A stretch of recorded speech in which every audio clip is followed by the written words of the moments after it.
ನಮಸ್ಕಾರ. ನನ್ನ ಈ ಬೇಂದ್ರೆ ಮೇಲಿನ ಕಾವ್ಯೋದ್ಯೋಗಂ ಪುಸ್ತಕದ ಆ, ಅರ್ಪಣೆ ಭಾಗವನ್ನು ಅಂದರೆ ಉಡಿ ತುಂಬಿದಿರೋದು ಅಂಬಿಕಾ ತನಯನಿಗೆ.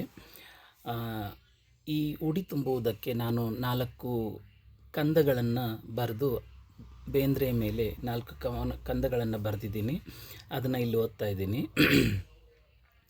ರಸಮಿದದುಬುತಮೋ ಮಾತೊಳ್ ಹಸನದ ಬದುಕಿದು ಗೀತದ ಗೇಯದ ಪೋಣ್ಕೆ ರಸಮನೇ ಹಸಿರಿಸಿ ಕಾಣಲ್ ಬೆಸೆಸಿದ ನೀ ಕಾವ್ಯೋದ್ಯೋಗಂ ಬದುಕಿದು ಬರೆದುದು ತತ್ವವನೊರೆವಗೆ ಕಬ್ಬಂ ಸತ್ವಮನುಸುರಲು ಅಟ್ಟುದು ಸಂಗೀತಮೆಲ್ಲ ಮುತ್ವಯಲೊಳು ಗೇಯಲಯಂ ಅತ್ವದಿ ಅನಾಮಿ ಮಾತಿನ ರಂಗದಿ ಮೆರವ ಕಬ್ಬಿಗ ನೀರೋಳ್ ಕುದಿವಕ್ಕಿಯೋಲ್ ಕರುಳರಿಯುವ ಶೀತದೋಳುದ ಇಪ್ಪಿ ಕಟ್ಟೋಗರದ ರಸಮಿದಂ ಕಬ್ಬಂ ಕರೆವುದು ಪೆಸರುದ್ಯೋಗಂ ಕಾವ್ಯಮೆಂಬುದೇ ಕಬ್ಬಮನೊರೆದನೋ ಗೇಯದ ಪರ್ಬಮನೇ ಮೆರೆಸಿದನೋ ಕಾಲದೇಶಗಳಾದಿ ಗರ್ಭಮನೊಡೆದನೋ ಲಯದಾವಿರ್ಭವಿಸಿದ ಕಂಬಿಕಾತನಯಗಿದೋ ಉಡಿಯಿದು.